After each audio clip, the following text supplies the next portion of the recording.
Horseman and horse confessed the bitter pang, and arms and warrior fell with heavy clang. Pleasures of hope. When the military evolutions had been gone through tolerably well, allowing for the awkwardness of men and of horses, a loud shout announced that the competitors were about to step forth for the game of the popinjay already described. The mast, or pole, having a yard extended across it, from which the mark was displayed, was raised amid the acclamations of the assembly, and even those who had eyed the evolutions of the feudal militia with a sort of malignant and sarcastic sneer, from disinclination to the royal cause in which they were professedly embodied, could not refrain from taking considerable interest in the strife which was now approaching. They crowded towards the goal, and criticized the appearance of each competitor, as they advanced in succession, discharged their pieces at the mark, and had their good or bad address rewarded by the laughter or applause of the spectators. But when a slender young man, dressed with great simplicity, yet not without a certain air of pretension to elegance and gentility, approached the station with his fusee in his hand, his dark green cloak thrown back over his shoulder, his laced ruff and feathered cap indicating a superior rank to the vulgar, there was a murmur of interest among the spectators, whether altogether favorable to the young adventurer, it was difficult to discover. "You how, sirs, to see his father's son at the like o' they fearless follies," was the ejaculation of the elder and more rigid Puritans, whose curiosity had so far overcome their bigotry as to bring them to the playground. But the generality viewed the strife less morosely, and were contented to wish success to the son of a deceased Presbyterian leader, without strictly examining the propriety of his being a competitor for the prize. Their wishes were gratified. At the first discharge of his piece the green adventurer struck the popinjay, being the first palpable hit of the day, though several balls had passed very near the mark. A loud shout of applause ensued. But the success was not decisive, it being necessary that each who followed should have his chance, and that those who succeeded in hitting the mark should renew the strife among themselves, till one displayed a decided superiority over the others. Two only of those who followed in order succeeded in hitting the popinjay. The first was a young man of low rank, heavily built, and who kept his face muffled in his grey cloak, the second a gallant young cavalier, remarkable for a handsome exterior, sedulously decorated for the day. He had been since the muster in close attendance on Lady Margaret and Miss Bellenden, and had left them with an air of indifference, when Lady Margaret had asked whether there was no young man of family and loyal principles who would dispute the prize with the two lads who had been successful. In half a minute, young Lord Evandale threw himself from his horse, borrowed a gun from a servant, and, as we have already noticed, hit the mark. Great was the interest excited by the renewal of the contest between the three candidates who had been hitherto successful. The state equipage of the Duke was, with some difficulty, put in motion, and approached more near to the scene of action. The riders, both male and female, turned their horses' heads in the same direction, and all eyes were bent upon the issue of the trial of skill. It was the etiquette in the second contest that the competitors should take their turn of firing after drawing lots. The first fell upon the young plebeian, who, as he took his stand, half uncloaked his rustic countenance, and said to the gallant in green, "Ye see, Mr. Henry, if it were ony other day, I could hae wished to miss for your sake, but Jenny Dennison is looking at us, say I maun do my best." He took his aim, and his bullet whistled past the mark so nearly that the pendulous object at which it was directed was seen to shiver. Still, however, he had not hit it, and, with a downcast look, he withdrew himself from further competition, and hastened to disappear from the assembly, as if fearful of being recognized. The green chasseur next advanced, and his ball a second time struck the popinjay. All shouted, and from the outskirts of the assembly arose a cry of, "The good old cause forever!" While the dignitaries bent their brows at these exulting shouts of the disaffected, the young Lord Evandale advanced again to the hazard, and again was successful. The shouts and congratulations of the well-affected and aristocratical part of the audience attended his success, but still a subsequent trial of skill remained. The green marksman, as if determined to bring the affair to a decision, took his horse from a person who held him, having previously looked carefully to the security of his girths and the fitting of his saddle, vaulted on his back, and motioning with his hand for the bystanders to make way, set spurs, passed the place from which he was to fire at a gallop, and, as he passed, threw up the reins, turned sideways upon his saddle, discharged his carabine, and brought down the popinjay. Lord Evandale imitated his example, although many around him said it was an innovation on the established practice, which he was not obliged to follow. But his skill was not so perfect, or his horse was not so well trained. The animal swerved at the moment his master fired, and the ball missed the popinjay. Those who had been surprised by the address of the green marksman were now equally pleased by his courtesy. He disclaimed all merit from the last shot, and proposed to his antagonist that it should not be counted as a hit, and that they should renew the contest on foot. "I would prefer horseback, if I had a horse as well bit, and, probably, as well broken to the exercise, as yours," said the young lord, addressing his antagonist. "Will you do me the honor to use him for the next trial, on condition you will lend me yours?" said the young gentleman. Lord Evandale was ashamed to accept this courtesy, as conscious how much it would diminish the value of victory, and yet, unable to suppress his wish to redeem his reputation as a marksman, he added, that although he renounced all pretensions to the honor of the day, which he said somewhat scornfully, yet, if the victor had no particular objection, he would willingly embrace his obliging offer, and change horses with him, for the purpose of trying a shot for love.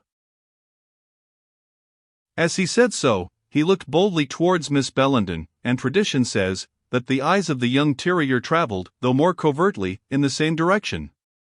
The young lord's last trial was as unsuccessful as the former, and it was with difficulty that he preserved the tone of scornful indifference which he had hitherto assumed.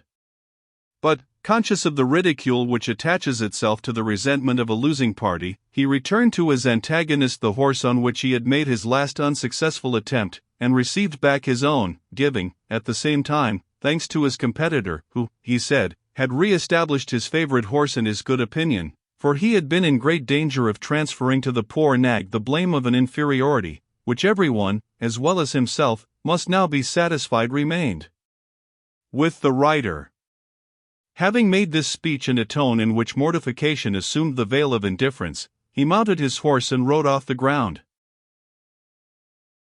As is the usual way of the world, the applause and attention even of those whose wishes had favored Lord Evandale, were, upon his decisive discomfiture, transferred to his triumphant rival. "Who is he? What is his name?" ran from mouth to mouth among the gentry who were present, to few of whom he was personally known.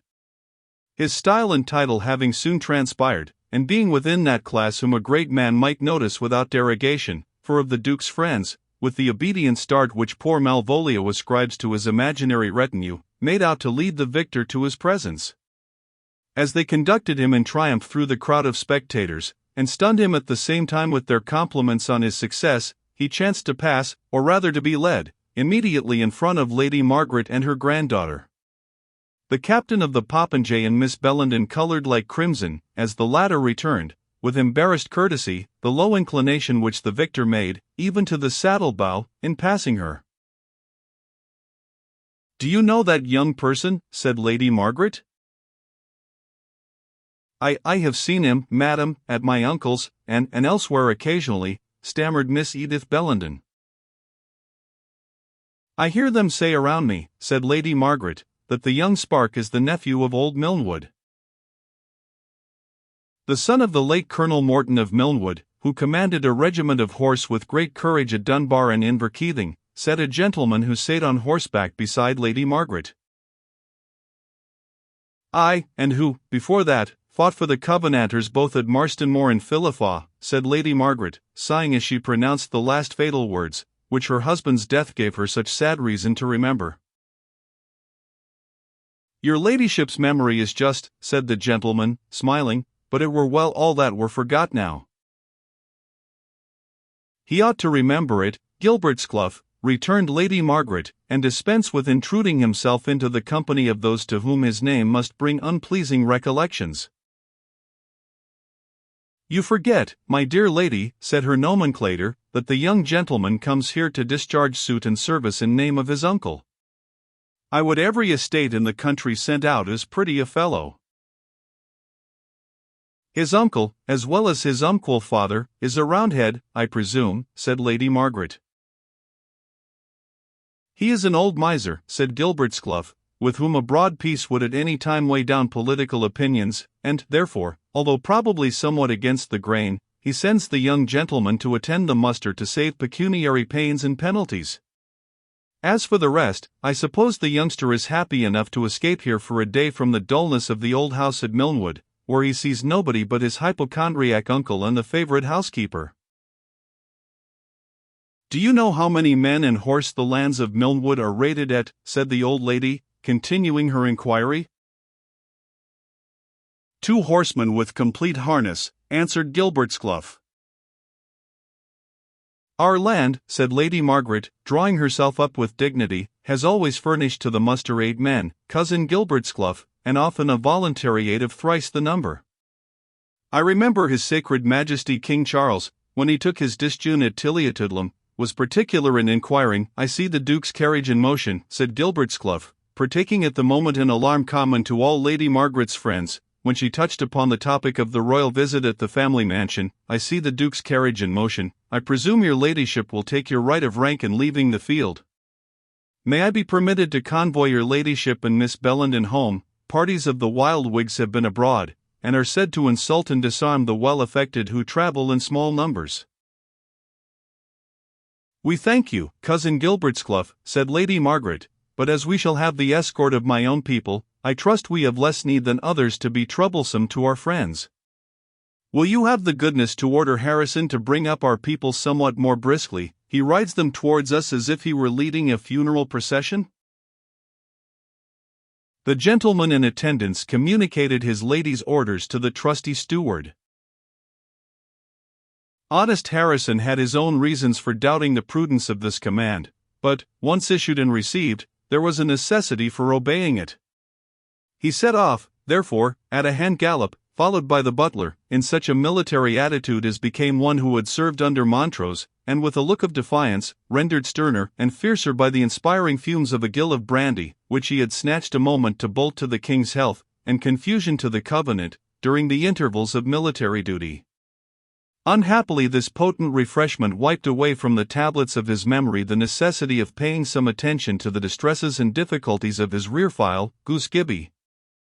No sooner had the horses struck a canter, than Gibbie's jackboots, which the poor boy's legs were incapable of steadying, began to play alternately against the horse's flanks, and, being armed with long-rowelled spurs, overcame the patience of the animal, which bounced and plunged, while poor Gibbie's entreaties for aid never reached the ears of the too heedless butler, being drowned partly in the concave of the steel cap in which his head was immersed, and partly in the martial tune of the Gallant Grames, which Mr. Guddiel whistled with all his power of lungs.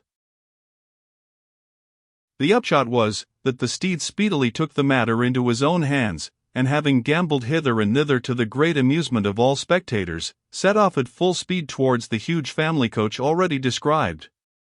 Gibbie's pike, escaping from its sling, had fallen to a level direction across his hands, which, I grieve to say, were seeking dishonourable safety in as strong a grasp of the mane as their muscles could manage. His casque, too, had slipped completely over his face, so that he saw as little in front as he did in rear. Indeed, if he could, it would have availed him little in the circumstances, for his horse, as if in league with the disaffected, ran full tilt towards the solemn equipage of the Duke, which the projecting lance threatened to perforate from window to window, at the risk of transfixing as many in its passage as the celebrated thrust of Orlando, which, according to the Italian epic poet, broached as many Moors as a Frenchman spits frogs. On beholding the bent of this misdirected career, a panic shout of mingled terror and wrath was set up by the whole equipage, insides and outsides, at once, which had the happy effect of averting the threatened misfortune. The capricious horse of Goose Gibbie was terrified by the noise, and stumbling as he turned short round, kicked and plunged violently as soon as he recovered. The jackboots, the original cause of the disaster, maintaining the reputation they had acquired when worn by better cavaliers, answered every plunge by a fresh prick of the spurs, and, by their ponderous weight, kept their place in the stirrups. Not so Goose Gibbie, who was fairly spurned out of those wide and ponderous greaves, and precipitated over the horse's head, to the infinite amusement of all the spectators. His lance and helmet had forsaken him in his fall, and, for the completion of his disgrace, Lady Margaret Bellenden, not perfectly aware that it was one of her warriors who was furnishing so much entertainment, came up in time to see her diminutive man-at-arms stripped of his lion's hide, of the buff coat, that is, in which he was muffled. As she had not been made acquainted with this metamorphosis, and could not even guess its cause, her surprise and resentment were extreme, nor were they much modified by the excuses and explanations of her steward and butler. She made a hasty retreat homeward, extremely indignant at the shouts and laughter of the company, and much disposed to vent her displeasure on the refractory agriculturist whose place Goose Gibbie had so unhappily supplied. The greater part of the gentry now dispersed, the whimsical misfortune which had befallen the gens d'armory of Tilliatoodlem furnishing them with huge entertainment on their road homeward. The horsemen also, in little parties, as their road lay together, diverged from the place of rendezvous, excepting such as, having tried their dexterity at the popinjay, were, by ancient custom, obliged to partake of a grace cup with their captain before their departure.